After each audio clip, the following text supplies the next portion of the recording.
మొదటిగా తండ్రి అయిన దేవునికి కృతజ్ఞాస్తులు చెల్లించుకుంటున్నాను. అలాగే మరి ఆదివారపు ఆరాధనకి చేరవచ్చినటువంటి సహోదరి సహోదరులందరికీ కూడా క్రీస్తు ప్రభు నామంలో నా హృదయపూర్వక వందనాలు తెలియపరుచుకుంటున్నానండి. ఈరోజు మరి గతించినటువంటి వారం అంటే దానికి ముందు వారమే మనం ప్రారంభించుకున్నాం. దాన్నే మనం 10 వారాలు దాన్నే మాట్లాడుకుంటాం ఖచ్చితంగా. ఎందుకంటే ఉన్నాయన్నీ 10. ఏంటున్నాయే? వారాలు 10 కాదు, ఆజ్ఞలు, ప్రారంభపు ఆజ్ఞలు 10 కాబట్టి మనకు 10 వారాలు ఉంటాయి. ఇది 3వ వారం ఏమో, ఎందుకంటే ఫస్ట్ వారం అంతా మామూలుగా మాట్లాడుకున్నాం. సరే, మనం వాక్యంలోనికి వెళ్ళడానికి ముందుగా ఒక వచనాన్ని మనం చదువుకుని ఆ తర్వాత మనం కొనసాగింపు చేద్దామండి.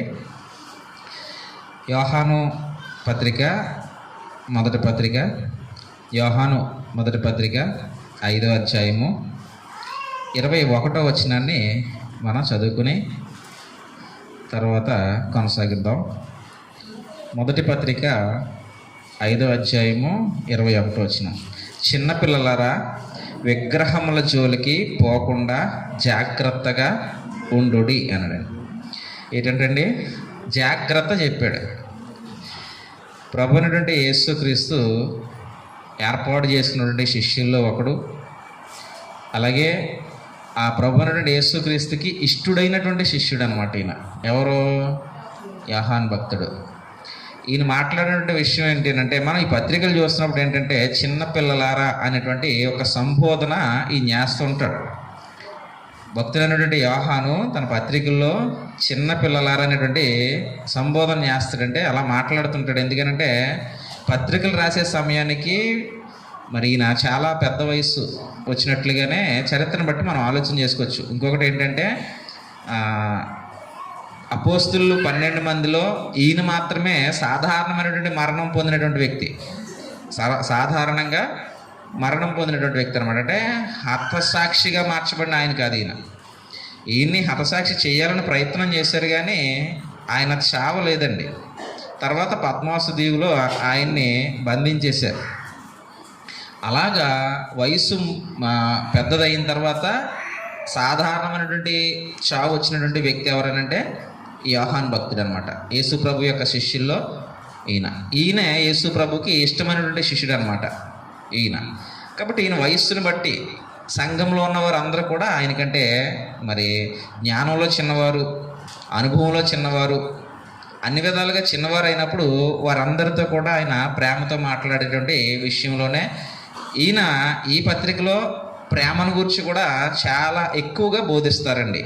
భక్తుడైన యోహాను గారు ప్రేమను గురించి చాలా ఎక్కువ మాట్లాడతాడు. ఈ పత్రిక కావచ్చు, తర్వాత 2వ పత్రిక కావచ్చు, 3వ పత్రిక కావచ్చు. ఇంకా మనం ఆలోచన చేస్తే యోహాను సువార్త ఉంది కదండి. సువార్త, దేవుడు లోకమును ఎంతో ప్రేమించెను అని చెప్పి ప్రేమ అనేటువంటి పదాన్ని భక్తుడైనటువంటి యోహాను, ఎందుకంటే క్రీస్తుకి దగ్గరగా ఉండి నేర్చుకున్నాడండి ఆయన. దేన్ని? క్రీస్తు ప్రభుకి దగ్గరగా ఉండి దేన్ని నేర్చుకున్నాడనంటే ప్రేమను నేర్చుకున్నాడండి. ఎందుకంటే ఈ భక్తుడినే ప్రభుని యేసుక్రీస్తు ఎక్కువగా ప్రేమించినట్లుగా మనం సువార్తలను చూస్తుంటాం. ఆ సువార్త రాసినప్పుడు ఈయన సువార్త రాశాడు, యోహాను సువార్త అని సువార్త. ఆ సువార్తలో ఆయనకి ఇష్టడైనటువంటి శిష్యుడు అని రాసుకున్నాడు. ఆ శిష్యుడు ఆయనే అని మనం ఆ పత్రిక సువార్త చూసినప్పుడు మనకు అర్థమవుతుంది. అంతేకాకుండా పేతురు ఈయన్ని ప్రభువైన యేసుక్రీస్తు ఇష్టపడే విధానాన్ని బట్టి కొంచెం అసూయ పడతాడు. ఎవరండి? పేతురు గారు యేసు ప్రభు వారు యోహాను భక్తుడిని ఇష్టపడేటువంటి విధానాన్ని చూసి కొంచెం అసూయ పడతాడండి. అప్పుడు అడుగుతాడు కూడా, యేసు ప్రభుని అడుగుతాడు, ఈయన సంగతి ఏంటి అని అడుగుతాడు. నేను వచ్చే వరకు బ్రతికుంటే నీకు నష్టం ఏంటి అంటాడు యేసు ప్రభు వారు. చూడండి, అంటే శిష్యులతో తిరిగి ఆ శిష్యుల్లో ఉన్నటువంటి వారిలో కొంచెం ఏముందండి? అసూయ. ఎందుకుంది అని అంటే సాధారణం అండి. ఈ రక్త మాంసాల దేహంలో అసూయ అనేటువంటిదే సాధారణం. ఎప్పుడైతే ప్రభువైన యేసుక్రీస్తు ప్రేమను ఎక్కువ పొందుకుంటున్నాడు ఈయన, పేతురు కొంచెం అగ్రగామి కదా ఎంతైనా, నాకు లేని ప్రేమ ఉందనో మరి ఏంటో మరి ఆటోమేటిక్గా కొంచెం అసూయ అనేటువంటిది కనపరిచారనమాట. ఇది సర్వసాధారణ మనుషుల్లో. తర్వాత పోయింది అసూయ. ఫస్ట్ ప్రభువుతోటి కలిసి ఉన్నప్పుడు వారిలో కొంచెం అసూయ ఉంది, వారిలో కొంచెం అవిశ్వాసం ఉంది, వారిలో కొంచెం అనుమానం ఉంది, ఇవన్నీ ఉన్నాయి. మనకు ఉంటాయండి. మనకి కూడా కొంచెం అసూయ ఉంటుంది, కొంచెం అనుమానం ఉంటుంది, కొంచెం అవిశ్వాసం ఉంటుంది. ఈ శిష్యులకు కూడా ప్రభువుతో తిరిగేటప్పుడు ఇవన్నీ ఉన్నాయి. ప్రభు తన యొక్క శక్తిని కనపరుచుకున్న తర్వాత ఇక వీళ్ళు ఏమనుకున్నారంటే, పౌలు స్టేట్మెంట్ ఇచ్చాడే, చనిపోయినా బ్రతికినా ఇక ఆయన కోసమే. ఆ నిర్ణయంలోకి వచ్చిన తర్వాత అప్పుడు వాళ్ళ అవిశ్వాసం దూరమైంది, వాళ్ళు అసూయ దూరమైంది, వాళ్ళు విద్వేషాలు దూరం అయ్యాయి. ఒకటే మిగిలింది, ఇక ప్రేమ మిగిలింది అనమాట. ఆ ప్రేమను గురించి ఈయన ఎక్కువ మాట్లాడాడు యోహాన్ భక్తుడు గారు. ఆయనే సంబోధన ఏం చేశాడంటే, సంఘాలతో మాట్లాడినప్పుడు ఆ సంబోధన ఏంటంటే చిన్నపిల్లలారా అనేటువంటి సంబోధన చేశాడు. ఎందుకంటే ఆ ప్రేమ ఏమని పలకరిస్తుందనంటే అలాగే పలకరిస్తుంది. ప్రేమ పలకరింపు అలాగే ఉంటుందండి. ప్రేమ లేకపోతే పలకరింపు వేరుగా ఉంటుంది, కానీ ప్రేమ పలకరింపు వేరుగా ఉంటుంది. ఆ ప్రేమతో కూడినటువంటి మాటలే తెలియజేస్తూ ఈయన ఏమన్నాడంటే, చిన్నపిల్లలారా విగ్రహముల జోలికి పోకుండా జాగ్రత్తగా ఉండండి అన్నాడండి. ఎవరితో చెప్పాడు ఈ మాట? సంఘంతో చెప్పాడు. ఎవరితో చెప్పాడండి? సంఘంతో చెప్పాడు. దేని జోలికి పోకుండా జాగ్రత్తగా ఉండాలన్నాడు? విగ్రహాల జోలికి పోవద్దు, జాగ్రత్త అన్నాడు. అంటే ఏదో ప్రమాదం ఉందనే కదా జాగ్రత్త అనే పదాన్ని ఉపయోగించాడు. పొయ్యికాడు కూర్చున్నావు, జాగ్రత్త అన్నావు, కారణం ఏంటి? నిప్పు కాలుతుంది, ప్రమాదం ఉంది కదండి. ప్రయాణం చేయడానికి నువ్వు బయలుదేరావు, బైక్ వేసుకున్నావు, కారు వేసుకున్నావు, జాగ్రత్త అన్నావు, కారణం ఏంటి? రోడ్ల మీద ప్రమాదాలు జరుగుతూ ఉంటాయి కాబట్టి కొంచెం జాగ్రత్తగా వెళ్ళాలి. ఇవన్నీ జాగ్రత్త అనే పదం వచ్చిందనంటే అక్కడ ఏదో ప్రమాదం ఉంటుంది. కాబట్టి అటువైపు మీరు చూచేటప్పుడు కానీ, వినేటప్పుడు కానీ, నడిచేటప్పుడు కానీ చాలా విజ్ఞతను ఉపయోగించాలన్నమాట. మీ ఆలోచనను ఉపయోగించాలి. అందుకే ఈ పదాన్ని ఉపయోగించాడు. ఏమనేనంటే, చిన్నపిల్లలారా విగ్రహముల జోలికి పోకుండా జాగ్రత్త, జాగ్రత్త, జాగ్రత్త. సరే, మనం పరిశీలన చేసేది ఏంటంటే, పాత నిబంధనలో ధర్మశాస్త్రాన్ని ప్రారంభించినప్పుడు దేవుడు ఇశ్రాయేలీయులకి ఎన్ని ఆజ్ఞలు ఇచ్చాడు? 10 ప్రారంభపు ఆజ్ఞలండి. 10 ఆజ్ఞలు ఇచ్చాడు కదా. అందులో గతించినటువంటి వారం 1వ ఆజ్ఞను చూసాం. ఏంటంటే, దేవుడు ఒక్కడే, నేను తప్ప వేరొక దేవుడు మీకు ఉండకూడదు అనేటువంటి ఆజ్ఞను చూసేసాం. ఇప్పుడు 2వ ఆజ్ఞను చూసేటువంటి క్రమంలోనే భక్తులైనటువంటి యోహాను లేదా అపోస్తలుడైనటువంటి యోహాను చెప్పినటువంటి మాటను చదువుకున్నాం. ఏంటి? చిన్నపిల్లలారా విగ్రహముల జోలికి పోకుండా జాగ్రత్త సుమ అనేటువంటి మాట. ఇప్పుడు ఆజ్ఞ దగ్గరికి వెళ్దాం. ఇశ్రాయేలీయులకు ఇచ్చినటువంటి ఆజ్ఞ దగ్గరికి వెళ్దాం. మొదటిగా నిర్గమకాండాన్ని, అలాగే ద్వితీయోపదేశకాండాన్ని 2 చోట్ల ఉంటాయని చెప్పాను కదండి మీకు. నిర్గమకాండంలో 20 అధ్యాయంలో చూడొచ్చు, అలాగే ద్వితీయోపదేశకాండంలో 5 అధ్యాయంలో కూడా మనం ఈ ఆజ్ఞలు చూస్తామని చెప్పాను. ఒకసారి అక్కడికి వెళ్ళి ఆజ్ఞలు చూసి అప్పుడు ముందుకు అడుగులు వేద్దాం. ఇక్కడ చూడండి, నిర్గమకాండము 20వ అధ్యాయము 4వ వచనం దగ్గరికి వచ్చాను. ఇప్పుడు నేను మొదటి ఆజ్ఞను చూస్తే, నేను తప్ప వేరొక దేవుడు నీకు ఉండకూడదు. పైన ఆకాశం అందే కానీ, క్రింద భూమి అందే కానీ, భూమి క్రింద నీళ్ల అందే కానీ ఇండు దేని రూపమునైనను విగ్రహమునైనను నీవు చేసుకొనకూడదు. విగ్రహము అనేటువంటి దాని దగ్గర ఒక నెంబర్ వేసాడు కదా బైబిల్లో. దాని క్రిందన చూడండి ఏం రాశాడండి? చెక్కిన విగ్రహము. ఏంటంటే చెక్కిన విగ్రహం. మనం మాట్లాడుకునేది కూడా అదే. విగ్రహం అంటే వేరే అర్థాలు ఇంకా ఉన్నాయి. విగ్రహం అంటే ఇదేనేటి అని వాడి కోసం చెప్తున్నాను ఎవడన్నా అనుకుంటే. మనం దేనికోసం మాట్లాడుతున్నాం? చెక్కిన విగ్రహం గురించి మాట్లాడుతున్నాం. ఆజ్ఞలో ఉన్న దాని గురించి మాట్లాడుకుంటున్నాం. ఏమన్నాడు ఒకసారి మళ్ళీ చదువుతున్నాను. పైన ఆకాశం అందే కానీ, క్రింద భూమి అందే కానీ, భూమి క్రింద నీళ్ల అందే కానీ ఇండు దేని రూపమునైనను విగ్రహమునైనను అంటే చెక్కిన విగ్రహమునైనను నీవు చేసుకొనకూడదు, వాటికి సాగిలపడకూడదు, వాటిని పూజింపకూడదు. ఇది 2వ ఆజ్ఞ అండి. ఏంటంటే విగ్రహాన్ని నువ్వు చెక్కిన విగ్రహం వైపు ఒక్క మాటలో చూడొద్దు. అంతేనా? ఈయన ఇక్కడ వివరంగా చెప్పాడు. చెక్కిన విగ్రహాన్ని నువ్వు పూజించొద్దు, దానికి సాగిలా పడొద్దు, దాన్ని చేసుకోవద్దు ఎట్టి పరిస్థితుల్లోనూ కూడా. ఇది 2వ ఆజ్ఞ అన్నమాట అండి. సరే, ఇప్పుడు మనం ఈ ఆజ్ఞను ఎక్కడ పరిశీలన చేస్తున్నామనంటే, క్రొత్త నిబంధన అంటే క్రీస్తు ప్రభు ఇచ్చినటువంటి నిబంధన ఏదైతే ఉందో ఆ నిబంధనలో ఇశ్రాయేలీలు చెప్పినటువంటి నిబంధన ధర్మశాస్త్రాన్ని కొట్టివేసాడు అన్నాం, మంచిదే. ఇప్పుడు నూతన నిబంధన అనేటువంటి క్రీస్తు నిబంధన మనకి ఇచ్చాడు అన్నాం, ఇంకా మంచిదే. ఇచ్చినటువంటి నిబంధన కొట్టివేసినటువంటి నిబంధనలో నుంచి ఏమైనా మాట్లాడుతుందా? కొట్టివేసిన నిబంధన గురించి ఏమన్నా చెబుతుందా? ఇది పరిశీలన చేస్తున్నాం.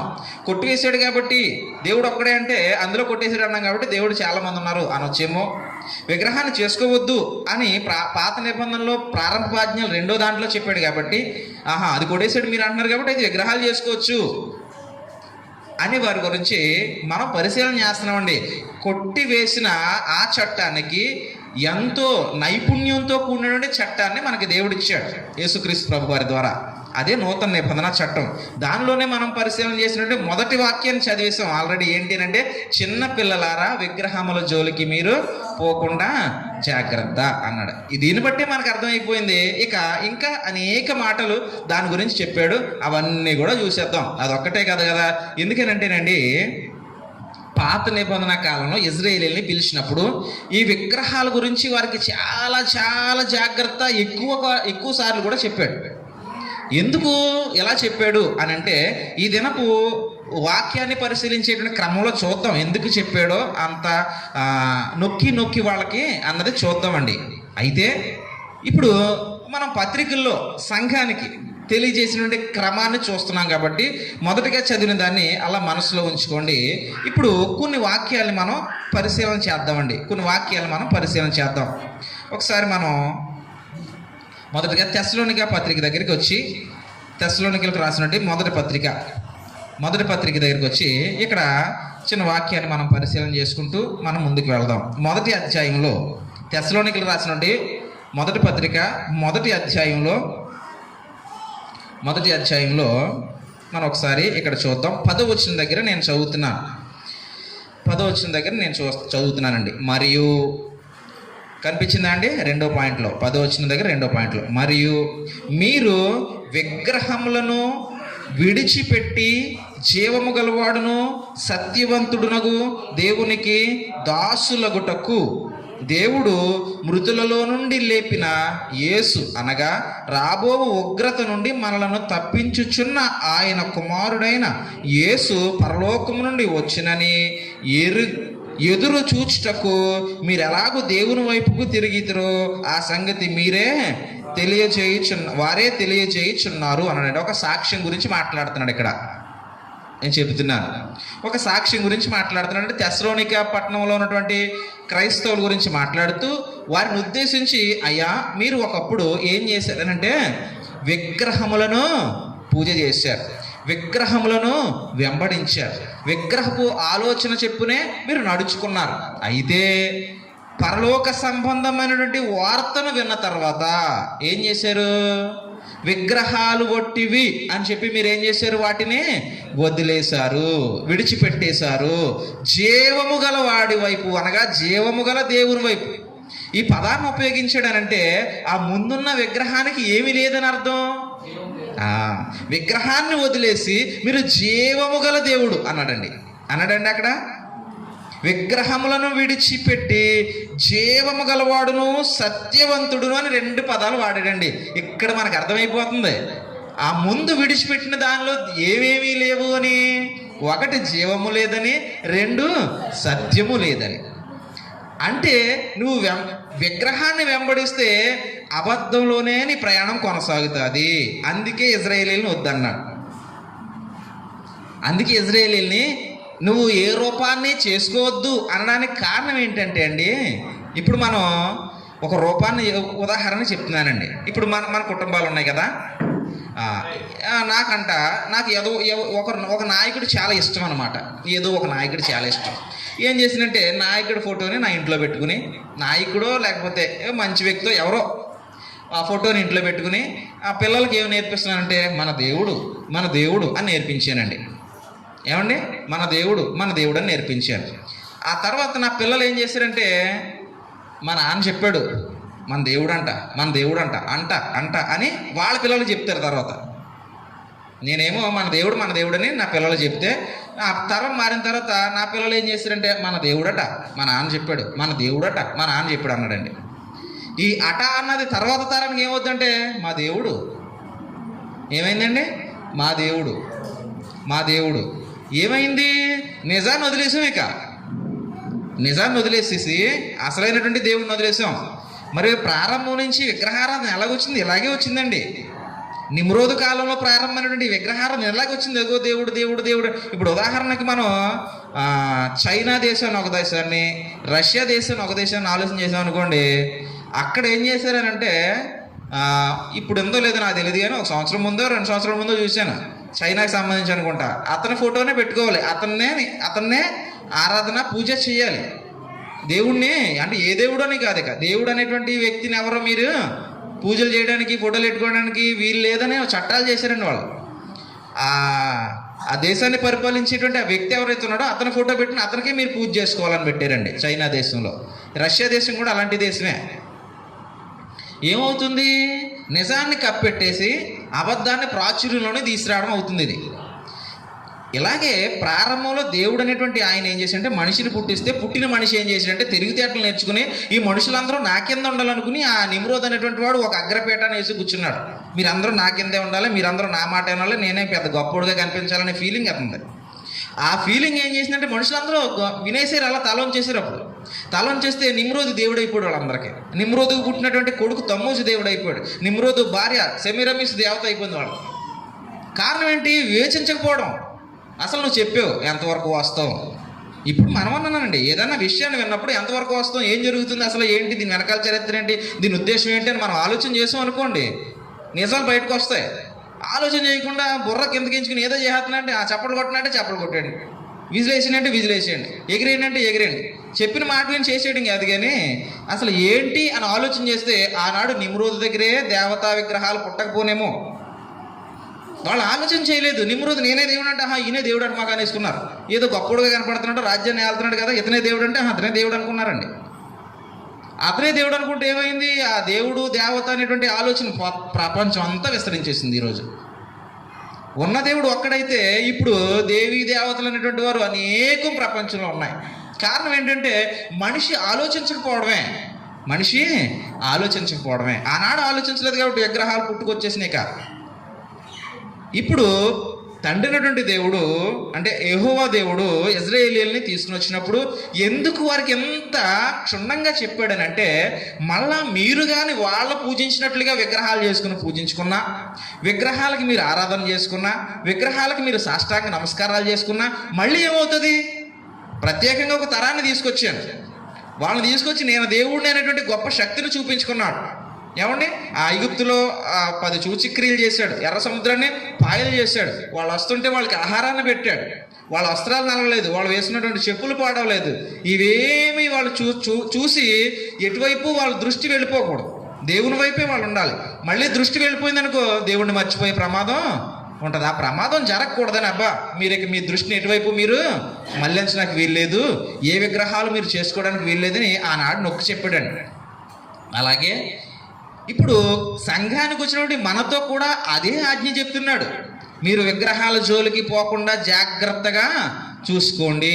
ఒకప్పుడు విగ్రహ జోలికి పోయినటువంటి వారే ఈ తెస్సలోనికలతో మాట్లాడుతున్నట్లుగా ఒకప్పుడు విగ్రహాల జోలికి, విగ్రహ విధానాల దగ్గరికి వెళ్ళిపోయిన వాళ్ళే. కానీ ఇప్పుడు జీవము గలవాడును సత్యవంతుడు అయిన వాని వైపు మీరు వచ్చారు. ఎందుకంటే విగ్రహం మీద మీ దృష్టి ఉంటే దేవుని మహిమని మీరు ఏం చేస్తారంటే మర్చిపోతారు. విగ్రహం దగ్గర ఉండిపోతుంది నీ ఆలోచన, ఇక్కడతోటి నీకు క్లోజ్ అయిపోతుంది. ఇక దేవుడు అనేటప్పటికి ఏం గుర్తొస్తుందంటే ఒక బొమ్మ గుర్తొస్తుంది, అక్కడ ఉండిపోతుంది నీ ఆలోచన. దేవుడు అంటే సర్వము గుర్తు రావాలి, దేవుడు అంటే ఆయన సృష్టించిన సర్వము గుర్తు రావాలి. ఎందుకంటే ఆయన శక్తి ఎంత, ఆయన శక్తి ఏమన్నా పరిమితమైన శక్తా? మనిషిలాగా ఇంత బరువు తేల్చగలను, ఎంతసేపు మాట్లాడగలను, ఎంతసేపు పరిగెత్తగలను, ఇలాగ పరిమితమైన శక్తి అండి దేవుని శక్తి కాదే, అతీతుడు మనకు ఆయన.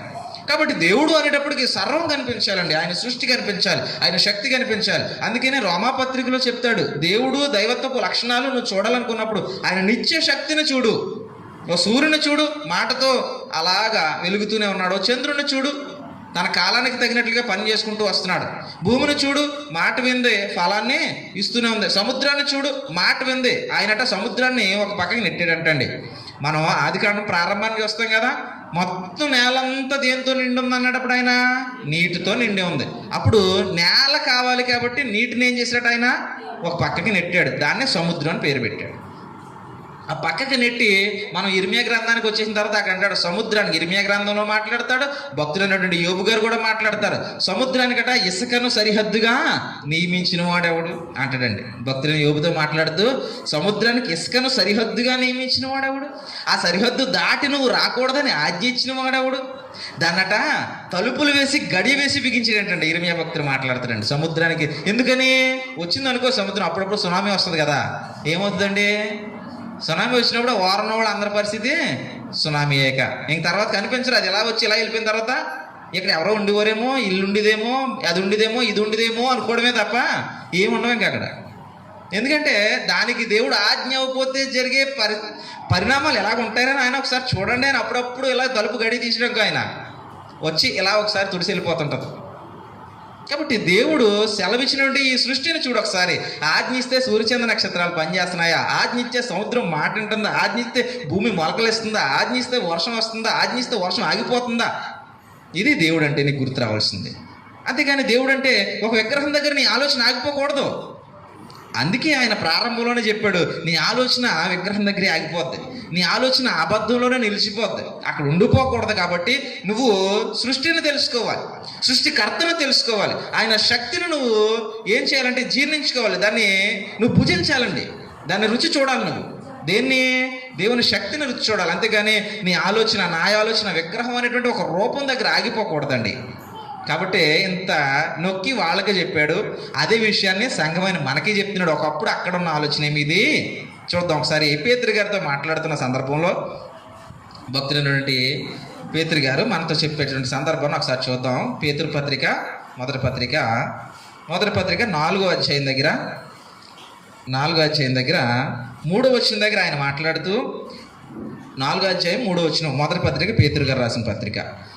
మనము పోకిరీ చేష్టలు, దురాశలు, మద్యపానము, అల్లరితో కూడిన ఆటపాటలు, త్రాగుబోతుల విందులు, ఇక్కడ చూడండి ఈసారి అసలు ఏం చదువుతున్నాను నేను, చేయదగని విగ్రహ పూజలు మొదలైన వాటి యందు నడుచుకొనుచు అన్యజనుల ఇష్టము నెరవేర్చుటకు గతించిన కాలం, అంటే పూర్వపు కాలం, ప్రభువుని తెలుసుకోక ముందు కాలం ఇవన్నీ ఉంటాయి. ప్రతి ఒక్కళ్ళు ఉండవండి, ఇవన్నీ ఉంటాయి. కాబట్టి ఏం చేస్తామంటే ప్రభులోకి వచ్చిన తర్వాత కూడా కొన్ని ఉంటుంటాయండి. సరదాలు వదులుకోలేకపోతుంటాం, కొన్ని అలవాట్లు ఉంటాయి, అవి కొంచెం త్వరగా వదులుకోలేకపోతుంటాం. మనుషులం కదండి, త్వరగా వదులుకోలేము, కానీ కొంచెం టైం పడుతుంది. అలాగని మొత్తం సంవత్సరాలు టైం తీసుకోకూడదు. సంవత్సరాలు టైం తీసుకోకుండా కొంచెం త్వరగా నాలో మార్పు రావాలనే ప్రయత్నం. నేను గతించిన వారాల్లో చెప్పాను, అభ్యాసం. మనం ఏదైనా ప్రయత్నం చేస్తుంటేనే అవుతుంది, అంతే కదా. ఇప్పుడు తాడును ఒక దాని మీద లాగుతుంటేనే అరిగి కొన్నాళ్ళకి ఏమవుతుందండి, తాడు అరిగిపోతుంటుంది, రాయి కూడా అరిగిపోతుంటుందండి. అరిగిపోతా రాయి రుద్దుతూ ఉంటే ఖచ్చితంగా ఆ రుద్దులు లేదనుకోండి, ఆ రాపిడి లేదనుకో ఏమవుతుంది, అలాగే ఉంటుంది, అలాగే ఉంటుంది. అదే రాపిడి ఉందనుకోండి అరుగుతుంది. అలాగే మన మనసుకు కూడా ఏమవ్వాలంటే రాపిడి ఇవ్వాలి. నువ్వు చేయాలి, ప్రయత్నం చేస్తుండాలి, అభ్యాసం చేస్తుండాలి. ఇది నేను చేయకూడదు అని దేవుడు చెప్పాడు, కానీ నా వల్ల అవ్వట్లేదు, చేసేస్తున్నాను అనుకో, కొంచెం ప్రయత్నం చేయాలండి. అలా ప్రయత్నం, ఆ రాపిడి మొదలు పెట్టాలి. మన మనసుకి నేర్పాలండి. ముందు మనం మనసుకు నేర్పితే ఏదన్నా సరే, మనసుకి క్రమశిక్షణ నేర్పితే, మనసుకి గౌరవం నేర్పితే, మనసుకు నిజాయితీ నేర్పితే మన జీవితం అంతా అలానే ఉంటుంది. మనం మనసుకు నేర్పం, నోటికి నేర్పుతుంటాం. నోటికి నేర్పడం అంటే ఎలా ఉంటుంది అనుకుంటున్నారు? మనిషికి కనపడిన వెంటనే మాట్లాడతాం ఒకలాగా. మనిషి పక్క పోడు అనుకోండి, నోటికే కదా నేర్పు, అవి పక్క పోయే ఇంకోటి మాటలు చెప్తాయి. అదే మనసుకు నేర్పేవనుకో, మనసు జీర్ణించుకుంటుంది విషయాలు. అప్పుడు అదే బాణి నీలో కొనసాగుతుంది. ఆ బాణిలోనే నువ్వు అడుగులు వేస్తావు, ముందుకు వెళ్తావు. మనసుకు నేర్పని మనిషి ఏమవుతాడనంటే రకరకాల విధానాల్లోకి వెళ్ళిపోతాడు. అంటే అన్యజనుడు ఎలాగైతే ప్రవర్తిస్తాడో అలాగే ఉంటాడు. ఇక క్రీస్తు ప్రభువుని తెలుసుకున్న తర్వాత మనిషి ఎలాగ ఉండాలని దేవుడు చెప్తాడు, అలా ఉండలేడండి మనసుకు నేర్పనవాడు. కాబట్టి మనం దేనికి నేర్పాలంటే దేవుని మాటలు విని మనసుకే నేర్పుకోవాలి. మనసుకు నేర్పుకపోతే నువ్వు దేవుడికి అవసరం ఉండదు. ఎందుకంటే దేవుడికి నచ్చినట్లు మనం బ్రతకలేము. కాబట్టి ఇక్కడ గతించిన కాలంలో ఉన్నావు ఏంటంటే చేయదగని విగ్రహ పూజలు చేసేవాడిగా. కానీ ఇప్పుడు ఆ కాలం చాలిక, ఇప్పుడు వద్దు అని చెప్తున్నాడండి. ఇప్పుడు ఏం చెప్తున్నాడు? ఇప్పుడు మీరు ఆ పని చేయని అవసరం లేదు. ఇంకా మనం గలతీ పత్రికలోనండి ఒక విషయం చదువుతాం. ఏంటంటే గలతీ పత్రికలో 5వ అధ్యాయం దగ్గర మన కొట్టిన పిండి ఈ విషయాలు అయితే, కానీ దీన్ని ఈ దినాన్ని పరిశీలన చేస్తాం. 5వ అధ్యాయం దగ్గర ఏమంటాడంటే 5వ అధ్యాయంలో 19వ వచనం దగ్గర ఒక మాట మాట్లాడాడు. ఏంటి? శరీర కార్యములు స్పష్టమై ఉన్నవి అనడా? శరీర కార్యములు స్పష్టమై ఉన్నవి అని చెప్పి అవేవనగా అని మాట్లాడాడు. అవేవనగా అని మాట్లాడి ఆ క్రింద లైన్లో చెప్పాడు చూడండి, విగ్రహారాధన. కనిపించిందా అండి? చాలా ఉన్నాయి, కానీ అందులో ఒకటేంటి? విగ్రహారాధన. మన పాయింట్ అదే కాబట్టి ఉన్నాయని చెప్పట్లేదు, కానీ నేను మన పాయింట్ ఏంటంటే విగ్రహం జోలికి మనం పోకూడదు. ఇది పూర్వం ఇజ్రాయేలీలు చెప్పిన ఆజ్ఞ, ప్రస్తుతం ఉన్నటువంటి క్రైస్తవులు కూడా ఇచ్చినటువంటి ఆజ్ఞ. ఈ శరీర కార్యాల్లో పెట్టాడు, అంటే మనిషిని లోకం వైపు లాగే కార్యంలో పెట్టాడు. దీన్ని మనిషిని లోకంలో ఉంచేసే కార్యం ఇది, మనిషిని లోకం వైపు నడిపించే కార్యం ఇది. కాబట్టి దీనిలో ఉంచాడు విగ్రహారాధన అనేటువంటి దాన్ని. కాబట్టి శరీర కార్యాల్లో చెప్పాడు విగ్రహారాధన అనేటువంటి పదం. కాబట్టి సంఘమైనటువంటి మనం చాలా జాగ్రత్తగా ఆలోచించాల్సినటువంటి విషయం అన్నమాట ఇది. ఇంకా మనం చూద్దాం, ఇంకా కొన్ని విషయాలు మనం చూసే ప్రయత్నం చేద్దామండి. కొరింథీయులకు రాసినటువంటి ఈ పత్రికలోనే, కొరింథీయులు రాసిన పత్రికలో మొదటి పత్రిక దగ్గరికి వద్దాం. మొదటి పత్రిక 12వ అధ్యాయం దగ్గర మాట్లాడతాడు. ఒక విషయాన్ని చూద్దాం. అక్కడ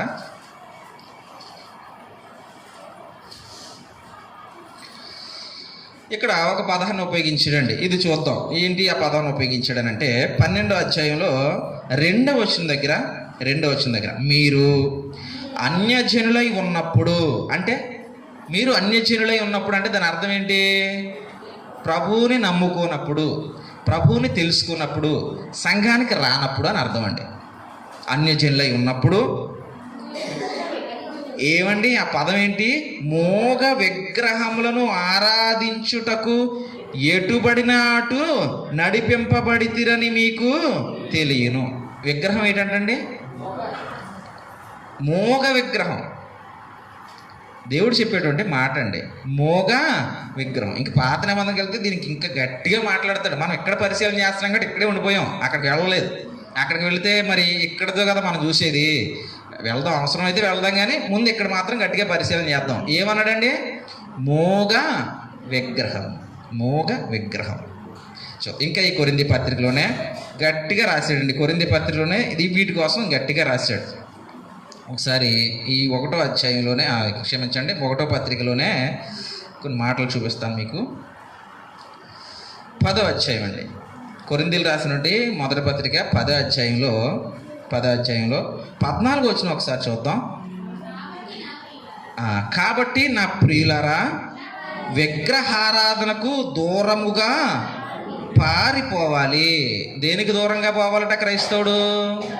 విగ్రహారాధనకు దూరంగా, దాని దగ్గరికి మనం దాన్ని సపోర్ట్, దూరంగా పారిపోండి, జాగ్రత్తగా ఉండండి. అంటే దీని అర్థం ఏంటి? అందులో నీ ఏలు ఉండకూడదు, అందులో నీ ముక్కు ఉండకూడదు, అందులో నీ చెవి ఉండకూడదు, ఆ కార్యక్రమాల్లో నువ్వు ఉండకూడదు. మరి మా ఊళ్ళో జరుగుతుంది కదా, నేను మా ఊళ్ళోనే ఉన్నాను కదా అని డౌట్ రావచ్చు మనకు. ఏమండి?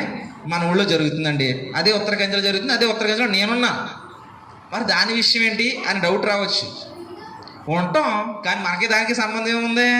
మనం అక్కడికి వెళ్ళి ఏమి దాన్ని వాళ్ళు చేసి దానికి మనం ఏమి ఇదిగోండి అదిగోండి అనేవో, వాళ్ళు ఎలా తెచ్చిన దానికి అమ్మమ్మ అని మనం ఏమి తీసుకోము, ఏం చేయం. అది అక్కడ వాళ్ళు చేసుకుంటారు, మనం ఎక్కడ ఉంటాం, మన దారిని మనం పోతుంటాం, వాళ్ళ పని వాళ్ళు చేసుకుంటుంటారు.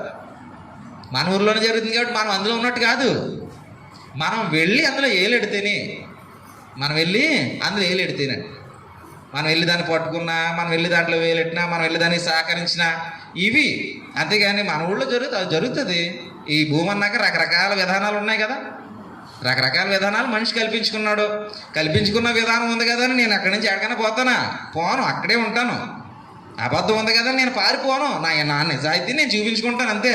అబద్ధం పెద్ద అయిపోయింది కదా అని నేను పారిపోను, నా నిజాయితీ నేను చూపించుకుంటే కాలం నిలబడతాను అంతే. ఇది అంతే. ఎక్కడో మన ఊర్లో జరుగుతుంది. భూమి మీద రకరకాల విధానాలు ఉన్నాయి. నా పనిలో నేనుంటాను, వాడి పనిలో వాడు ఉంటాడు, కానీ నా వేలు అందులో, నా కాలు అందులో, నా చూపు అందులో, నా చెవి అందులో పెట్టను అంతే. అది నా పనిలో నేను ఉంటాను, నా సత్యాన్ని నేను చూపించుకుంటాను. ఎందుకంటే నా దేవుడు చెప్పాడు ఏమనంటే, జీవము గలవాడును సత్యవంతుడును అయిన దేవుని వైపు మనం వచ్చామట. ముందైతే అవి లేని దాని వైపే మనం ఉన్నాం. అందుకే ఇక్కడ ఏం చెప్పాడు, మోగా. ఇంకా మంచి పదాలు ఉన్నాయి, ఇదే కొత్త నిబంధనలు చూపిస్తాను మీకు, చూద్దాం లాస్ట్లో చూద్దాం ఆ పదాలు. ఇంకో పదం చూద్దాం. ఇప్పుడు చదివాం కదండి, ఏమన్నా విగ్రహారాధనకు దూరంగా అంటే దగ్గరలో మీరు ఆ సొలంపుల్లో ఉండొద్దని. దీని అర్థం ఎందుకు ఉండొద్దు చెప్పండి. జాగ్రత్తగా ఉండండి, దూరంగా పారిపోండి అనడానికి గల కారణం ఏంటి చెప్పండి.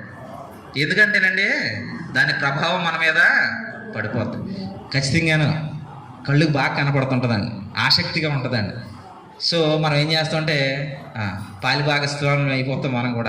మనం వెళ్ళి అందరూ కలిసిపోతుంటాం, నేనున్నానులే అనేస్తుంటాం. ఎందుకంటే అంత ఆకర్షణీయంగా ఉంటుందంట, అది అంత ఆకర్షణీయంగా ఉంటుంది. కాబట్టి నువ్వు అక్కడ ఉండకురా నాయన, దూరంగా పారిపో. ఎందుకు వచ్చింది అక్కడ ఉన్నామంటే ఒక విషయం జ్ఞాపకం చేస్తాను మీకు. యేసేపు గురించి జ్ఞాపకం చేస్తాను. అంటే పారిపోమన్నాడు కదా, అందుకు జ్ఞాపకం చేస్తున్నాను. యేసేపు పూర్వకాలం ఈ ఇశ్రాయేలీలకు సంబంధించిన యేసేపు వాళ్ళ అన్నంలో ఒకడు, 11వ నెంబరు, 12 మంది కదండి. 11వ నెంబరు యేసేపు ఏం చేశాడంటే ఆయన్ని ఐగుప్తు తీసుకెళ్ళి అమ్మేసిరండి. ఐగుప్తులకు అమ్మేసిన తర్వాత అప్పుడు పోతీఫర్ అనేటువంటి ఆయన ఇంటి దగ్గర ఈయన అంటే ఇంటి మీద అధికారిగా ఉన్నాడు. ఇల్లు అంతటినీ కూడా అతని చేతులకు ఇచ్చాడు. ఆ టైంలో ఆ భార్య ఇతన్ని ఇష్టపడినటువంటి సందర్భాన్ని మనం చూస్తాం. అప్పుడు ఏం చేశాడు, పారిపోయాడా, నుంచున్నాడా? పారిపోవడం మంచిది. నుంచుంటే శరీరం ఏమో ఆకర్షించేద్దామో కొంచెంసేపటికి. శరీరం రక్త మాంసాల దేహం ఎలాంటిదంటే అందుకేనండి విగ్రహాన్ని దూరంగా పారిపోమన్నది. అందుకే యేసేపు ఆ రోజు పారిపోయింది కూడా అందుకే. ఒకవేళ దగ్గరగా ఉంటే ఏమో ఏం జరుగుతుందో చెప్పలేము. అది సైలెంట్గా దూరం అయిపోయి అనుకోండి, ఇంకా అలా మనం అక్కడ అయిపోయింది, ఇంకా అక్కడతో ఇడిపోయింది. అందుకని ఆ రోజు ఆయన పారిపోయింది, అందుకే మనల్ని పారిపోమనేది. అందుకే విగ్రహం దగ్గర ఉన్నాం అనుకో, కార్యక్రమాల దగ్గర ఉన్నాం అనుకో, ఏంటంటే అవి కొంచెం లోక సంబంధమైనవి కదా. లోక సంబంధమైన ఏం చేస్తుంటే ఆకర్షిస్తాయి, శరీరాన్ని ఆకర్షిస్తాయి. అప్పుడు ఏం చేస్తామంటే మనం ఆటోమేటిక్గా అందులో నేను ఉన్నాను, ఈ గురువుని కాదు ఎట్టి నేను మళ్ళీ గొడవడతాం. ఒకవేళ ఊరు ఎందుకురా నువ్వు, నీకు ఎందుకురా అన్నా, నేను గురువుని కాదు అట్టం పుస్తకం మరి. కాబట్టి అందుకే నేను అక్కడ ఉండకు, నువ్వు ఎందుకు తలకాయ నొప్పి, సింపుల్గా అక్కడి నుంచి దూరం అయిపో, సైడ్ అయిపోవాలి, సైడ్ నడుచుకుంటూ వెళ్ళిపో. లేకపోతే ఇంకోటి చిన్న చిన్న పాయింట్లు ఏం జరుగుతుంటే అక్కడ నుంచి అనుకో, అందులో ఉన్నవాళ్ళు ఎవరో మనకు తెలిసిన వాళ్ళు ఉంటారు. నాన్న వెళ్ళరా బాబు, అది అక్కడ అన్నాడు అనుకో, మొహమాటం. ఏంటంటే మొహమాటం వెళ్ళిపోతాం దగ్గరికి. మళ్ళీ ఆడేమన్నా అనుకుంటాడేమో అని చెప్పి మొహమాటం దగ్గరికి వెళ్ళిపోయి అట్టుకో అంటాడు, అంతే పుస్తకమని అయిందే. కాబట్టి అక్కడ దగ్గరలో ఆ సొలంపుల్లో ఉండడం కన్నా దూరంగా ఉన్నావు అనుకో, నీకు తెలిసిన నీకు కనపడే నువ్వు వాడికి ఏంటంటే కొంచెం సున్నితమైన విషయాలు. ఎందుకంటే ఊళ్ళో ఉంటాం కదా, వాళ్ళు ఊళ్ళో ఉంటారు, మనం తిట్టకూడదు, ద్వేషించకూడదు, కానీ సున్నితంగా తప్పించుకోవాలి అంతే. అందుకని ఏం చెప్పాడంటే ఆ గొడవ లేకుండా దూరంగా పో. ఎందుకు దగ్గరగా నుంచున్నావు, ఎవడో నీకు బాగా క్లోజ్ అయినాడు పిలిచాడు, నువ్వు వెళ్ళలేదు, ఇదిరా మీ చర్చిలో వెళ్తే మేము రామా అంటాడు పుస్తకమైన తర్వాత. అక్కడితో ఊరుకుంటాడా? ఊరుకోడు. ఊరు అందరికీ చెప్తూ కూర్చుంటాడు, పలానా రాజకుమార్ రా, చిన్నప్పటి నుంచి కలిసి ఉన్నాడు, ఇలా రారా, ఇది తట్టుకుంటే రాలపోడండి. మళ్ళీ ఆ చర్చిలో ఏమైనా ప్రార్థన పెట్టుకుంటే కాకేసేస్తే మనం వెళ్ళిపోలేము. అయితేనే ఇవన్నీ రాకుండా ఉంటాయి. ఏం చేస్తేనే దూరంగా పోతేనే, ముందుగానే దూరంగా ఉంటే ఈ తలకాయ నొప్పి. అది ఆయన ఏం చెప్తున్నాడంటే సున్నితంగా తప్పించుకోడు. ఎందుకంటే లోకంలోనే మనం ఉండాలి. ఇదే కొరింథీతో మాట్లాడుతూ ఒక విషయం అంటాడండి, వాళ్ళ దగ్గర నుంచి అక్కడ మొత్తం వదిలేసి వెళ్ళిపోయావు అనుకో, నీ పని ఏముంది అక్కడ. నేను లోకంలో ఎందుకు పెట్టినంటే నువ్వు వెలుగుగా మారేవు, చీకట్లో ఉన్న వారికి వెలుగుని చూపించాలి. నువ్వు సత్యాన్ని తెలుసుకున్నావు, అసత్యంలో ఉన్న వారికి 2 రోజులు లేట్ అవ్వచ్చేమో కానీ సత్యాన్ని చెప్పడానికి నేను ఉంచాను. కాబట్టి నువ్వు వెళ్ళిపోనాక వీల్లేదు, ఉండాలి, తప్పించుకుంటూ ఉండాలి, తెలివిగా తప్పించుకోవాలి. అంతేగాని గొడవలాడి తప్పించుకోవడం కాదు, దూషించి తప్పించుకోవడం కాదు, సున్నితంగా తప్పించుకోవాలి. ఇవి ఎప్పుడు వస్తాయి? ఎక్కువ ప్రార్థన చేసుకుంటే, ఇందాక సోదరుడు మంచి పాట పాడిన ప్రార్థన గురించి, ఎక్కువ ప్రార్థన చేస్తే దేవుడు జ్ఞానం ఇస్తాడండి. ఎక్కువగా బైబిల్ చదువుతుంటే దేవుడు విజ్ఞత ఇస్తాడు, ఆలోచించడం ఎలాగా, మాట్లాడడం ఎలాగా, ఇటు జ్ఞానాన్ని ఇస్తాడు దేవుడు. బైబిల్లో ఉన్న జ్ఞానానికి మించిన జ్ఞానం ప్రపంచంలో ఎక్కడా లేదండి. దాన్ని చదివితే, దాన్ని వింటే మనం జ్ఞానవంతులు అవుతాం ఖచ్చితంగా. ఏమండి కలెక్టర్ చదివేస్తాడండి కానీ బైబిల్ చదవలేడు, ఇంజనీర్ చదివేస్తాడండి కానీ బైబిల్ చదవలేడు. అర్థం కాదు చదివిన కారణం ఏంటంటే ఈ జ్ఞానం ఆత్మ సంబంధమైన జ్ఞానం. ఇది అర్థం కావాలంటే దేవుని సహాయం ఉండాలి. దేవుని సహాయం ఉంటే ఇది అర్థం అవుతుంది. దేవుని సహాయం ఉంటే ఇంకా నీకు ఓటమి ఉండదు, అది కూడా గుర్తుపెట్టుకో. ఇది ఎప్పుడైతే నీకు అర్థమవుతుందో దేవుడు నీతో ఉన్నాడని, దేవుడు నీతో ఉన్నాడంటే నీకు ఓటమి ఉండదని. కాబట్టి చాలా చాలా జాగ్రత్తగా మనం ఆలోచించుకుంటే ఎంతో ఆనందం ఉంటుందండి దేవుని దగ్గర. ఈ ఆనందానికి దేవుని యొక్క పిల్లలమైన మనం దూరం అయిపోతామేమో అని చెప్పి సృష్టింపబడినటువంటి ఈ విగ్రహాల వైపు మీరు పోవద్దు, ఆ జోలికి వెళ్ళొద్దు, అందులో మీరు ఏ విధంగానూ అసలు రుచి చూడవద్దు, ముట్టవద్దు అంటాడు కొలసీ పత్రికలోకి పోతే. అసలు మీరు అటువైపు మీ ధ్యాస అటు ఉంచొద్దు అని చాలా జాగ్రత్తగా చెప్తున్నాడు. ఇంకా కొన్ని వాక్యాలు చదువుదాం, మనకి టైం అయిపోతుంది కదా మనకి. 10వ అధ్యాయంలోనే 20వ వచనంలో ఒక మాట రాసిడండి. అంటే 19 నుంచి చూస్తే ఉంటుంది, 20వ వచనంలో ఉన్నటువంటి మాట 19 ఉన్న మాట కూడా చూద్దాం ఒకసారి. ఏమన్నాడంటే, ఇక నేను చెప్పినదేమి, విగ్రహార్పితములో ఏమైనాను ఉన్నదనైనను విగ్రహములో ఏమైనా ఉన్నదనని చెప్పుదనా లేదు కానీ, అంటే ఏదో ఉంది అంటే లేదు, ఆ విగ్రహానికి గొప్పతనం ఏమీ లేదు, విగ్రహం అంటే పెద్ద ఏమీ పొడిగేమీ కాదు కానీ అని చెబుతూ అందులో ఏమీ లేదు కానీ అని చెప్పి ఆయన ఏమంటే, అన్యజనులు అర్పిస్తున్నారు కదా విగ్రహాలకు సంబంధించి, ఆ అన్యజనులు అర్పించే బలులు దేవునికి కాదు దయ్యాలకే అర్పించుచున్నారు. మీరు దయ్యములతో పాలివారవుట నాకు అక్కడ ఉన్నంత మాత్రం కొంపే ములిగిపోతుంది, అది ఎట్టిది తిన్నంత మాత్రం కొంపే ములిగిపోతుంది. ఓకే, కాకపోతే ఏమవుతుందంటే మీకు తెలియకుండానే వాడు దయ్యం అని ఫీల్ అయిన దాన్ని మీరు కౌగులించుకుంటున్నారనమాట. అప్పుడు ఆడికేమనిపిస్తుంది, నా దయ్యాన్ని రాజకుమార్ కూడా కౌగులించుకున్నాడు అని ఫీలింగ్ వస్తుంది, అంతే కదండి. అది అక్కడ ఏమీ లేదు కానీ వాడు చేసే దాంట్లో ఉంది, వాడు చూసే దాంట్లో ఉంది. కాబట్టి ఆ కోణంలో నువ్వు చూడకుండా, ఆ కోణంలో నువ్వు పోకుండా ఉండడానికే దూరంగా ఉండు. ఎందుకు వాడు ఏ కోణంలో చేస్తాడంటే దయ్యపు కోణం. నువ్వు అందులో పెట్టావనుకో, నువ్వు దేవుని కోణంలో ఉన్నవాడు, దయ్యపు కోణంలోకి వెళ్ళిపోతావు. దయ్యపు కోణం ఎలాంటిదనంటే సత్యాన్ని చంపేసి అసత్యాన్ని జెండా కట్టి పైకి లేపే టైప్. కర్రకి జెండాలా కడతాం కదండి, సత్యాన్ని చంపేసి అసత్యాన్ని పైకి లేపుతుంది అనమాట ఈ విగ్రహం అనేటువంటిది. అది ఏం చేస్తుందంటే ఒక మనిషిని ఇక దేవునికి కాకుండా పూర్తిగా నాశనం చేస్తుందండి. ఇక మనం ఇంకొక వాక్యాన్ని కూడా చూద్దాం. 10వ అధ్యాయంలోనే 7వ వచనాన్ని చూద్దాం. ఇది ఒకసారి దృష్టాంతంగా మన కోసం చెప్పినటువంటి విషయం అండి. ఇది ఏంటంటే, జనులు తినుటకును త్రాగుటకును కూర్చుండి ఆడుటకు లేచిరి అని వ్రాయబడినట్లు మీలో క్షమించండి, వారిలో కొందరి వలె మీరు విగ్రహారాధికులై ఉండద్దు అన్నాడు. ఎవరు వీళ్ళ ముందు వాళ్ళు అంటే ఇశ్రాయేలీ. ఎంత పదిమాల వాళ్ళు చెప్పాడు అంటే ఆజ్ఞలు అవ్వకముందేనండి. ఒక్క అడుగు ఇది ఆజ్ఞలకు కొంచెం వస్తాయనగా జరుగుతున్నటువంటి సిచ్యువేషన్ ఇది. ఏం చేశారంటే ఆయన పైకి వెళ్ళాడు, ఎవరో మోషే గారు ఆజ్ఞలు తీసుకురాడని. ఈ కింద ఏళ్ళు ఏం చేస్తున్నారు, కొంచెం లీడర్ లేడు కదా, ఏమైందంటే కొంచెం ఏళ్ళలో కొంచెం కకలయకలు మొదలైంది. వాళ్ళ అన్నయ్య అహరోన్ గారు ఉన్నారు.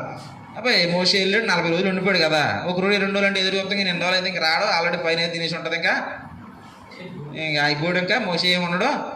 కాబట్టి ఇప్పుడు ఎలాగా మనం తీసుకుని మళ్ళీ వెనకపోదాం, ఈ మనల్ని నడిపించినాక ఏమీ లేదు, అది ఇదని ఏమో మొత్తానికి ఒక్కొక్కడికి ఒక మాట కదండి.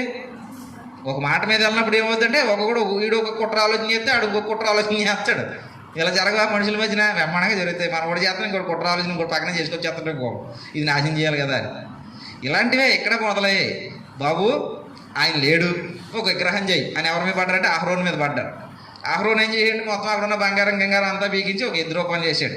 ఓహో ఇంక వచ్చేసిందని ఎంజాయ్మెంట్ ఆవిడ. దేవుని అడుగుజాడల్లో నడిచినప్పుడు ఎంజాయ్మెంట్ లేదు, కానీ ఈ ఎంజాయ్మెంట్ వచ్చేసింది చూడండి. ఆ విగ్రహం చేసిన వెంటనే అంటే ఏం చేశారు, తిన్నాకలు వేసారు, త్రాగినాకలు వేసారు, ఆడటానికి వేసారు అటండి. ఏమొచ్చేసి చూడండి. అంటే పేతురు గారి పత్రికలు చెప్పాడండి ఇవన్నీ, అల్లరితో కూడినటువంటి ఆటపాటలు అవన్నీ చెప్పాడు అక్కడ. ఇవన్నీ చేసేసి కొందరు ఏమైనా చచ్చారు. అది ఇశ్రాయేలులో కొందరు వద్దన్నదాన్ని చేసి అటువైపు అడుగులేసి చచ్చారు. వాళ్ళ వలె, వారిలో కొందరి వలె మీరు విగ్రహారాధికులై ఉండొద్దు, వద్దు, దానికి మీరు చాలా దూరంగా. ఒక మాట ఒకసారి మిమ్మల్ని పాత నిబంధన తీసుకెళ్ళి ఒక్క మాట చూపించి, ఇంక ఇందులో చాలా ఉన్నాయి కానీ ఇక్కడతోటి ఇప్పుడు ఎంతవరకు కొత్త నిబంధన చూసాం మనం. ఏం చూసాం ఒక పాయింట్లో చెప్పండి. విగ్రహారాధన, విగ్రహాల జోలు, విగ్రహాలకి దూరంగా పోవడం, దాని దగ్గరికి మీరు అసలు ఎట్టి పరిస్థితి వెళ్ళదు, దానిలో మీ మనసు ఉంచొద్దు. ఒకప్పుడు ఉన్నారో ఇంక ఇప్పుడు అటువైపు వెళ్ళడానికి వీలు లేదు. ఇది ఇప్పుడు ఒకసారి పాత నిబంధనలో హబక్కుకు గ్రంథం దగ్గరికి వెళ్దామండి. హబక్కుకు గ్రంథం పాత నిబంధనలు ఈ గ్రంథాలు నాకు తొందరగా రావండి.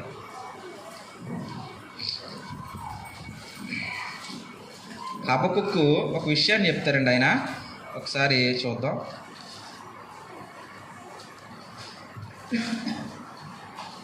హబక్కుకు గ్రంథంలో 2వ అధ్యాయం అందరూ జాగ్రత్తగా చూడండి, నేను చదువుతాను, మీరు వినండి. బైబిల్ లేని వాళ్ళు ఉన్నవాళ్ళు దాని వైపు చూడండి. 2వ అధ్యాయం 18 నుంచి నేను చదువుతున్నాను. 18 నుంచి. చెక్కడపు పనివాడు విగ్రహమును చెక్కుట వలన ప్రయోజనమేమి? పనివాడు మూగబొమ్మను చేసి తాను రూపించిన దాని యందు నమ్మిక ఉంచుట వలన ప్రయోజనమేమి? ఆలోచిస్తారని చెప్తున్నాడు అనమాట. చెక్కే పనివాడు విగ్రహాన్ని చెక్కడం వలన ప్రయోజనం ఏంటి? పనివాడు మూగబొమ్మను చేసి దాన్ని రూపించిన దాని యందు నమ్మిక ఉంచుట వలన ప్రయోజనం ఏంటి?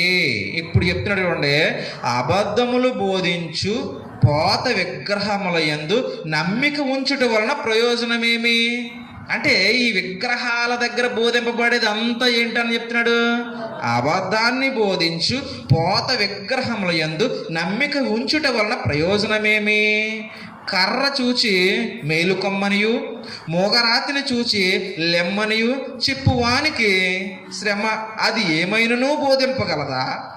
అది బంగారముతోనూ వెండితోనూ పూత పూయబడిను గాని దానిలో శ్వాస ఎంత మాత్రమును లేదు.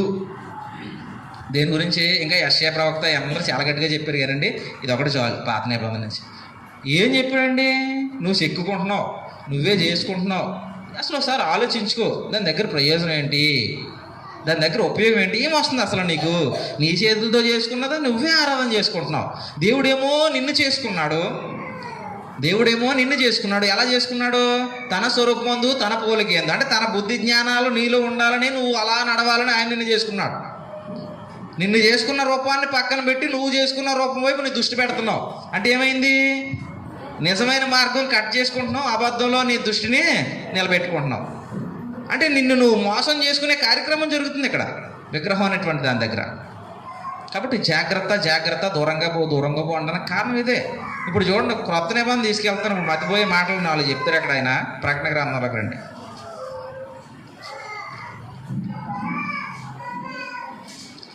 ప్రకటన గ్రంథంలో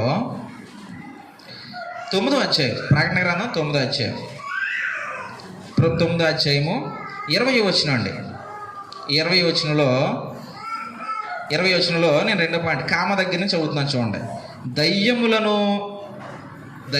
అని ఉంది కదా, అక్కడి నుంచి చదువుతున్నాను. దయ్యములను చూడను వినను నడవను శక్తి లేనివై బంగారు వెండి కంచు రాయి కర్రతో చేయబడిన తమ హస్తకృతములైన విగ్రహములను పూజింపకుండా విడిచిపెట్టినట్లు మారు మనస్సు పొందలేదు అని చెప్పినా విగ్రహాల దృష్టి వైపు ఉన్నవారు మారలేదు అని కొందరి గురించి చెప్తూ వారి నష్టాన్ని చెప్పాడు కానీ ఇక్కడ ఒక పాయింట్ చెప్పాడు మనకి.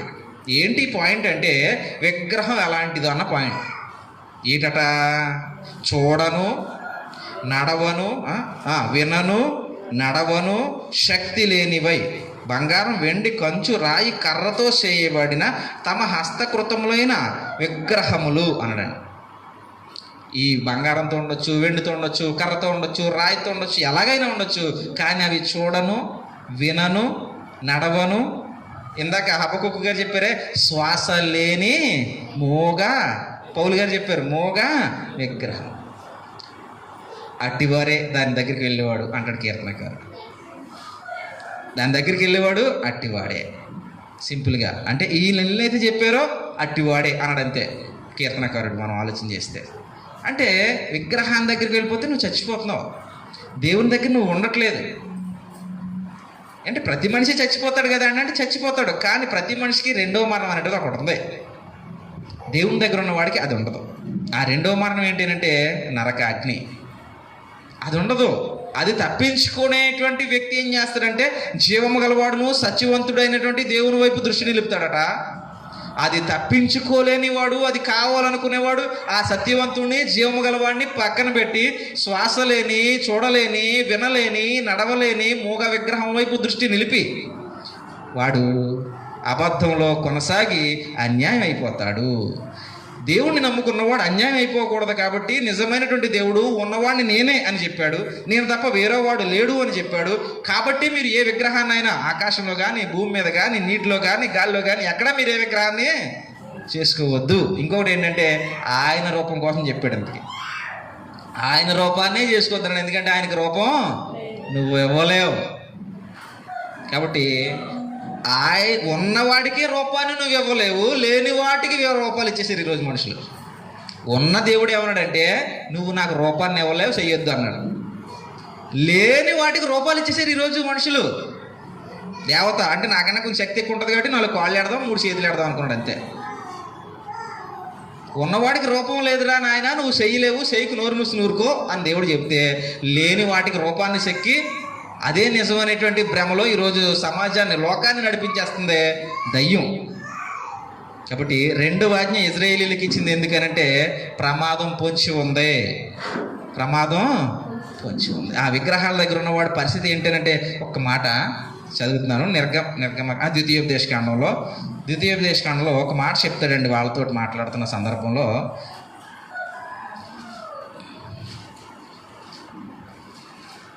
ద్వితీయోపదేశకాండం 12వ అధ్యాయం దగ్గర, ద్వితీయోపదేశకాండం 12వ అధ్యాయము 31 అండి, 31 12వ అధ్యాయం ద్వితీయోపదేశకాండం 31 దగ్గర ఏమంటాడంటే, తమ దేవతలకు వారు చేసినట్లు నీవు నీ దేవుడని యెహోవాను గూర్చి చేయవలదు. ఏలయనగా యెహోవా ద్వేషించు ప్రతి హేయక్రియను వారు తమ దేవతలకు చేసిరి. వారు తమ దేవతల పేరట తమ కుమారులను తమ కుమార్తెలను అగ్నిహోత్రములో కాల్చివేయుదురు కదా అన్నాడు. పిల్లలు దేవుడిచ్చు బహుమానం, అవునా? గర్భఫలము దేవుడిచ్చు బహుమానమే అన్నాడు కదండి. యెహోవా అనుగ్రహించే స్వాస్యము, ఆయన మనకిచ్చే ఆస్తి, మనకిచ్చే బహుమానం. కానీ విగ్రహారాధికులు చేసేటువంటి పని ఏంటి అని అంటే, విగ్రహాలకంట ఆ పిల్లలనే బలిచ్చేస్తారు. ఇంకా దీని గురించి గట్టిగా చదివితే అగ్నిలో ఆ పిల్లల్నే కాల్చేస్తారండి. ఇలాగ చేతులు, ఆ దయ్యపు చేతులండి. వీళ్ళు చేసేటువంటి ఈ కనాను జాతి వాళ్ళు చేసేటువంటి బలులు ఎలా ఉంటాయంటే, మన వాళ్ళు చూడండి కొంతమంది నిప్పులు దొక్కేంత ఉంటారు. అక్కడతో అయిపోయింది, బయటకు వచ్చాడు అయిపోయింది. కానీ వీళ్ళ బలి ఎలాగంటే ఇక అక్కడతో దగ్ధమే. ఆ బాబు కానీ పాప కానీ ఇంక అక్కడతో దగ్ధమే. బొమ్మ ఉంటుందండి మన దగ్గర, అంటే చూపించే అంత టెక్నాలజీ లేదు కాబట్టి చూపించట్లేదు. ప్రార్థన చేయడం త్వరలో టెక్నాలజీ ఇచ్చేలా దేవుడు. బొమ్మ ఇలా చేతులు చాపుకుని ఎలా ఉంటుందండి, కొమ్ములు వేసుకుని దయ్యంలాగా. ఈ చేతుల్లోనూ ఆ పిల్లలు ఏం చేస్తారంటే చేతుల్లో పెడతారు. చేతులు అంటే ఉత్తు చేతులు కాదండి. చూడండి, బాయిలర్లు అంటారు కదా మనోళ్ళు, బాయిలర్లు పడిపోడంట అంటారు. అంటే ఏమవుతుంది అప్పుడు, ఉడికిపోయి మొత్తం అయిపోద్ది. ఈ చేతులు అలాంటివి అనమాట. క్రిందని ఎంతో అగ్ని, ఆ అగ్ని ఎంతో హీట్ వస్తూ ఉంటుంది, పైన చేతులు ఉంటాయన్నమాట. బొమ్మ అందులో పెట్టినండి, అలా పెట్టడం పాపం అండి. మైనింగ్ కరిగినట్టు కరిగిపోద్ది అనమాట. అలాంటి బలులు ఇచ్చారండి ఆ కనాను ప్రజలందరూ కూడా. అంటే దేవుడిచ్చే బహుమానాన్ని, దేవుడిచ్చే స్వాస్థ్యాన్ని నువ్వేం చేస్తున్నావు అంటే, దేవుని కోసం పెంచుతావేమో, దేవుడిని తెలుసుకుంటాడేమో అని ఆయన ఎదురు చూస్తుంటే, నువ్వు ఇక్కడ అబద్ధంలో బ్రతికి అబద్ధానికి బలిచ్చేస్తున్నావు. అందుకే ఆ బహుమతిని, ఆ స్వాస్థ్యాన్ని. అంత దారుణం జరగకూడదు. దేవుని ప్రజలు దేవుని కోసం బ్రతకాలి. అందుకే దేవుడి జీవాన్ని ఇచ్చాడు. దానికోసం అర్థం చేసుకుని బ్రతుకుతారు అని చెప్పి మీరు వాళ్ళ వైపు వెళ్ళొద్దు. ఒకవేళ విగ్రహం మీకు ఎక్కడైనా కనపడింది అనుకో, వాళ్ళతో చెప్పిన మాట చెప్తున్నాడు. ఏమన్నాడంటే కూర్చి పాడండి అన్నాడు. సింపుల్. వాళ్ళకే కణానిచ్చాడు కదా, అనేక విగ్రహాలతో నిండిపోయింది. శుభ్రం తుడిచేయండి అన్నాడు చీపురించుకొని. ఎందుకంటే ఉంటే మీరు అలా మొదలెడతారు. మీరు అలా మొదలెడితే నాకు దూరం అయిపోతారు. నిజాన్ని వదిలేస్తారు, అబద్ధంలో బ్రతుకుతారు. సో మీరు నిజంగా బ్రతకాలి, అబద్ధాన్ని దూరం పెట్టుకోవాలి. అందుకు మీరు సత్యాన్ని తెలుసుకోవాలి. నేనే జీవం గలవాడును, నేను తప్ప వేరొక దేవుడు లేడు. కాబట్టి నాకు మీరు రూపాన్ని చేయొద్దు, వేరొక రూపాన్ని మీరు మ్రొక్కొద్దు. ఇది పూర్వం వాళ్ళకి ఇచ్చిన ఆజ్ఞ, ఇప్పుడు మనకు కూడా అదే ఆజ్ఞనిచ్చాడు. దానిలోనే మనల్ని చాలా జాగ్రత్తగా ఉండమన్నాడు. అది దయ్యం, దాని జోలికి మీరు వెళ్ళొద్దు. కొరింథీ పత్రికలో ఏమంటారంటే దయ్యము జోలికి వెళ్ళొద్దు. ఎందుకంటే నువ్వు దయ్య పాత్రలో ముంచావు అనుకో, ఇంక ఇప్పుడు వచ్చి దేవుని పాత్రలో ముంచుతావు. అంటే ఏం చేసావు, మురికంటికి వచ్చి మంచి నీళ్ళలో చేయి ముంచేసావు. ఈ నీళ్ళు పాడు చేసేసావు, నువ్వు పాడైన నీళ్ళు ముందు తాగి వచ్చేసావు. కాబట్టి నువ్వు పాడు చేసుకోవద్దు. ఒకరిని బట్టి ఒకరు పాడవకుండా ఉండాలంటే ఈ 2వ ఆజ్ఞ వాళ్ళకే ఉంది, మన దగ్గర చాలా క్షుణ్ణంగా వివరంగా చెప్పాడండి. కాబట్టి అంటే ఒక చోటనే ఇలాగా వాళ్ళకి ఇచ్చినట్టు లేవు కదా అంటే ఉండవు. మనకి ఇక్కడ జ్ఞానంతో, ఆత్మ సంబంధమైనటువంటి విద్యతోటి నేర్పిస్తున్నటువంటి విధానం నూతన నిబంధన చట్టం అంటే. వెతుక్కుంటే ఉంటాయి, వెతకడం రాక లేవనుకుంటాం అంతే మనం.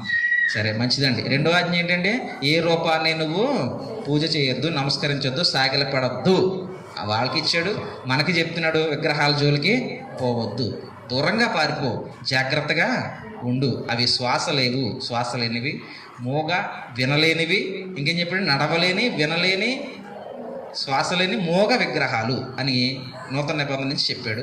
మనల్ని జాగ్రత్తగా ఉండమన్నాడు, దూరంగా పారిపోమన్నాడు. కాబట్టి మనం చాలా జాగ్రత్తగా ఉందాం. ఈ రెండో ఆజ్ఞ మనకు కూడా ఉంది, విస్తరించి చెప్పాడు దాని గురించి. వాళ్ళకే చెప్పాడు, మనకే చెప్పాడు. సో దేవుని చిత్తమైతే వచ్చే వారం మూడో ఆజ్ఞ గురించి మనం పరిశీలన చేసుకుందాం. ఇంతవరకు విన్న మీ అందరికి కూడా నా వందనాలు.